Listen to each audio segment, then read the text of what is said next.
Welcome back to my channel ya. How's it going?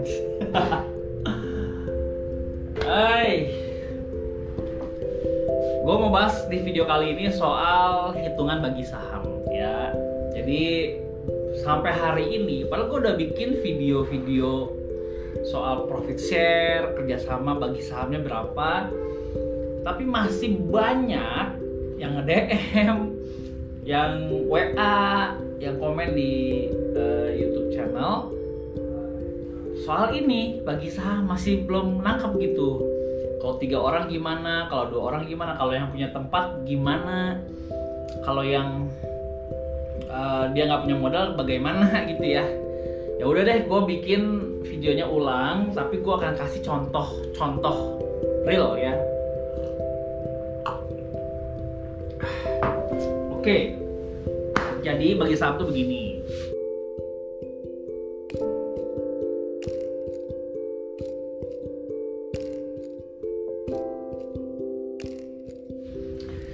Kita contoh yang kerjasama 2 orang dulu ya, antara si A dan si B.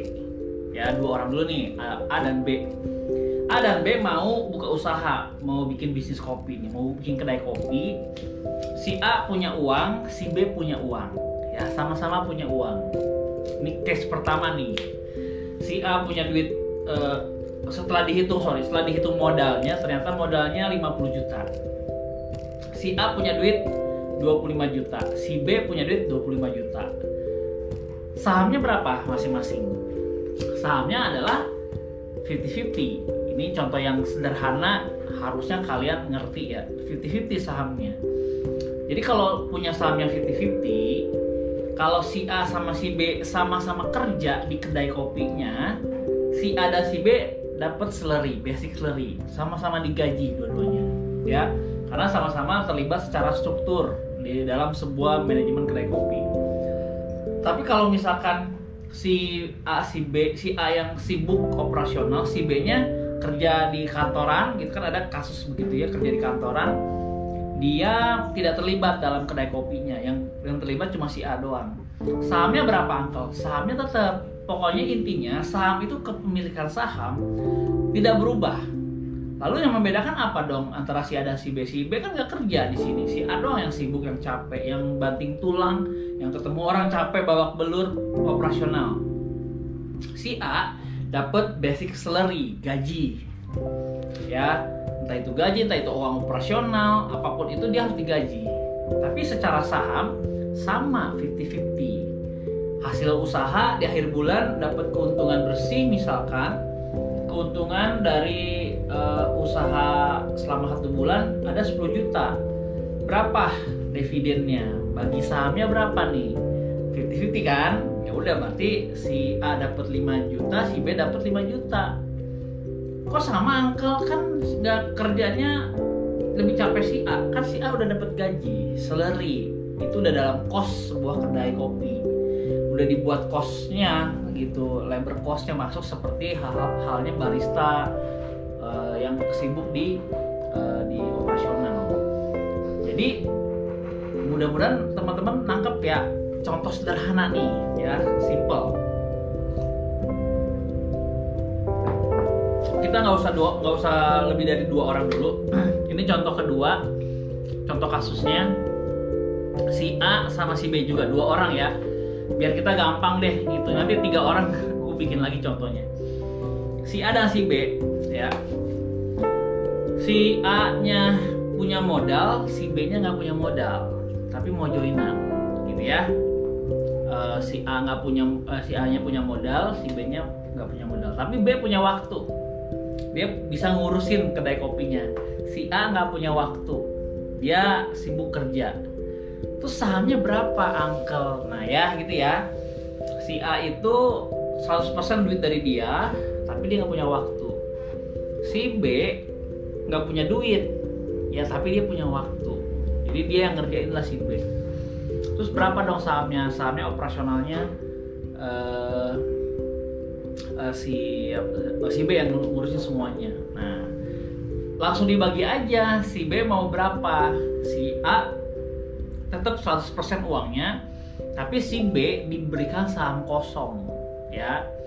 Saham kosong itu begini, kalau misal modalnya tadi 50 juta, si A 100% mengeluarkan uang 50 juta, si B diberikan saham kosong, misalkan 20%. 50 juta, 20%-nya berapa? Berarti 10 juta, ya. Jadi si A mengeluarkan uang 50 juta, si B tidak mengeluarkan uang. Tapi dia dikasih saham kosong sama si A 20%. A, gue gak punya duit nih, gue mau punya saham juga, gue minta dia 20%. Tapi diberikan dalam bentuk hutang.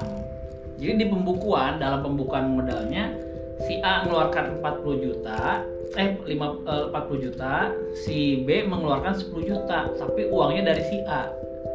Jadi dalam pembukuan dicatat sebagai hutang. Nangkep ya. Jadi hutang nih. Jadi si B udah punya hutang 10 juta. Karena si B nggak punya duit, tapi dia pengen punya saham. Dan si A mau ngasih saham juga supaya ada rasa kepemilikan. Ya udah dikeluarkan 50 juta sama si A, tapi 10 jutanya buat modalnya si B. Lalu di pembukuannya ada hutangnya si B kepada si merek X kopi ini. Nanti tiap bulan bagi dividen misalkan nih ada keuntungan 10 juta. Kan si A dapat 80%, si B dapat 20%. Berapa 20%-nya? Berarti 2 juta dong. Tapi kan si B punya hutang ke si kedai kopinya. Ya udah, si B ini dapat gaji salary, kan dia yang operasionalnya, dapat gaji, dapat juga dividen 2 juta. Tapi 2 juta itu boleh dikasih dia ke semuanya ke si B. Tapi kan dia ada utang 10 juta. Ya udah, dipotong. Misalkan diambil 2 jutanya nggak usah dibayarkan dulu. Lu dapat salary doang. Tapi hutang lu jadi tinggal 8 juta karena dividennya udah dipotong 2 juta. Jadi nanti di pembukuannya hutangnya cuma tinggal 8 juta. Bulan depan dia bagi dividen lagi, dapat 10 juta lagi net profit. Si B, gue nggak mau ngambil dulu deh kan gue masih ada utang. Ya udah, 2 jutanya disimpan lagi ke kasnya si kedai kopi. Si B hutangnya berkurang 2 juta. Terus seperti itu sampai lunas gitu. Mudah-mudahan nangkep ya. Ini contoh kasus yang terjadi kalau dia nggak punya uang, nggak punya modal, dia cuma punya tenaga kerja doang buat buat operasional. Jadi kerjasamanya seperti itu. Jadi saham kosong bisa diberikan oleh si A, tapi dicatat sebagai hutang. Jadi dia nggak ngeluarin modal tuh sama sekali si B, hanya dalam bentuk tenaga dan waktunya dia di situ. Begitu. Nah, contoh ketiga, masih 2 orang nih, si A dan si B. Si A punya tempat, si B punya modal. Nah, ini nih seru nih. Dia punya tempat nih, tapi nggak punya duit cash. Si B punya duit uang cash. Ya udah, sekarang kalau kita bikin bisnis kopi kan sewa ruko atau sewa kios gitu ya. Taruhlah sewanya setahun 25 juta. Ya. Jangan 25 deh. Ayo udah 25 juta setahun. Oke. Modal usahanya 50 juta. Ya. Si A punya tempat. Ya udah sewa 25 juta setahun, bayar. Tapi kan dia nggak punya uang cash. Sedangkan modalnya usaha ini 50 juta.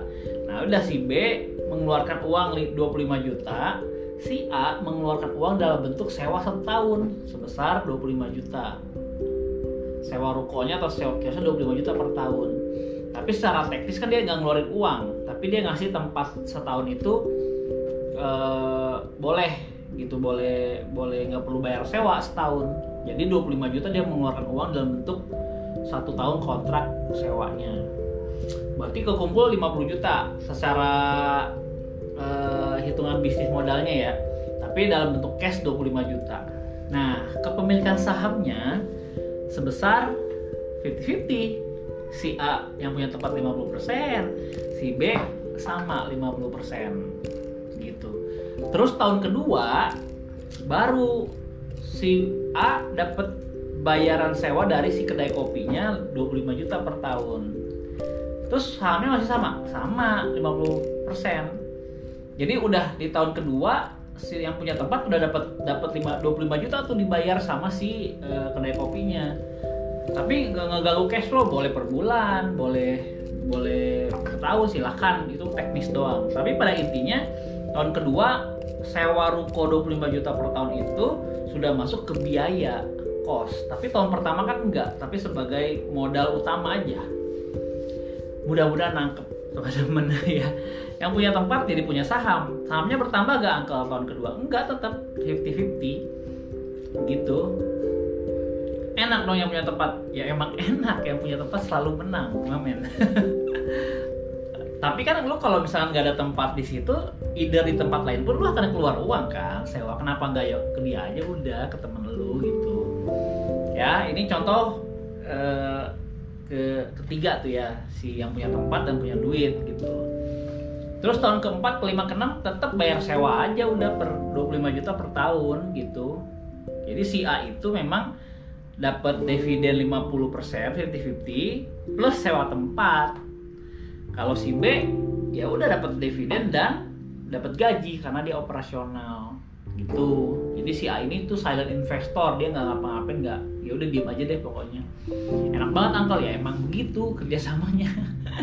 Kalau mau yang enak, ini kan win-win solution kan, lu nggak punya duit buat sewa tempat, terus ya dia punya tempat, pakai tempat dia, tapi nggak perlu bayar tahun pertama. Kalau dia mau digratisin sampai kan dia owner juga, gratis sampai nggak bisa, harus profesional, dihitung harus profesional. Oke, contoh keempat ya, si A sama si B punya, dua-duanya nggak punya modal. Nol modalnya. Lalu ada omnya atau tantenya atau keluarga kan sering begitu ya, dia punya duit, modalnya dia nih. Ya udah, saya percaya ke kalian urus deh gitu ya, bikin kedai kopi ya. Nah, si A sama si B sebagai pengelola kedai kopi yang dipercaya sama om sama tantenya, dapat berapa persen Uncle sahamnya. Ini negosiasi. Kalian mau susah, minta mungkin 30%, si investor punya 70%, boleh begitu. Boleh 60-40, boleh dibalik, si yang punya duit 20%, yang kelola 80%, boleh juga, tergantung kesepakatan. Jadi meeting dulu kalian bertiga, si yang punya duit investor sama si A sama si B. Gimana nih, saya bakal operasional bla bla bla bla bla bla. Gimana nih om, tante, maunya gimana? Jadi sepakati bersama. Kalau tidak sepakat, ya jangan dijalankan bisnisnya. Harus ada kesepakatan. Gitu ya. Jadi udah 4 contoh nih. Mudah-mudahan teman-teman nangkep buat kepemilikan saham gini. Nah, lalu kalau misalkan ada 3 orang, 4 orang, 5 orang, ya gimana? Ya sama, dasarnya ya tadi itu, kepemilikan sahamnya. Kalau 5 orang ya masing-masing kalau mengeluarkan modal ya tinggal dibagi aja berapa sahamnya masing-masing. Begitu guys. Semoga ini menjawab ya, gue rasa cukup detail ya gue ngebahasnya ya. Kalau kurang detail juga coba kalian komen di bawah deh gitu, kira-kira apa yang perlu gue tambahin. Bisnis joiner ini memang buat yang baru awal masuk ke bisnis itu memang agak aneh gitu ya, karena dunia baru kan, jadi hal-hal begini mungkin belum paham. Tapi karena gue udah 15 tahun gitu ya dunia usaha, jadi hal begini udah ya biasa aja gitu, udah hal yang biasa. Nah, tapi keputusannya itu ada di operasional. Yang silent investor tidak bisa ngambil keputusan apa-apa. Punya suara, punya, tapi sebagai sarankan aja, gue mau bikin gini dong, gue mau saranin ini dong gitu. Hanya sebatas itu, tapi pengambilan keputusan ada di yang mengelola, yang manajernya atau yang terlibat di operasional. Gua rasa gitu aja ya soal pembagian saham ini. Ya semoga teman-teman ngerti, nangkep, dan bisa running gitu bisnisnya. Kalau ada yang kurang ngerti, coba tolong komentar di bawah, kita bedah bersama kasus-kasusnya. Lalu kalau ada yang kurang dari apa yang gue sampaikan, boleh ditambahin juga di komentar. Dan kalau kalian suka sama videonya, tolong kasih jempol, like. Kalau nggak suka, tolong dikasih dislike. Gue rasa gitu aja. Sampai ketemu di video selanjutnya. Bye. Thank you ya yang udah nonton video ini. Jangan lupa subscribe sebagai bentuk dukungan lo terhadap channel ini.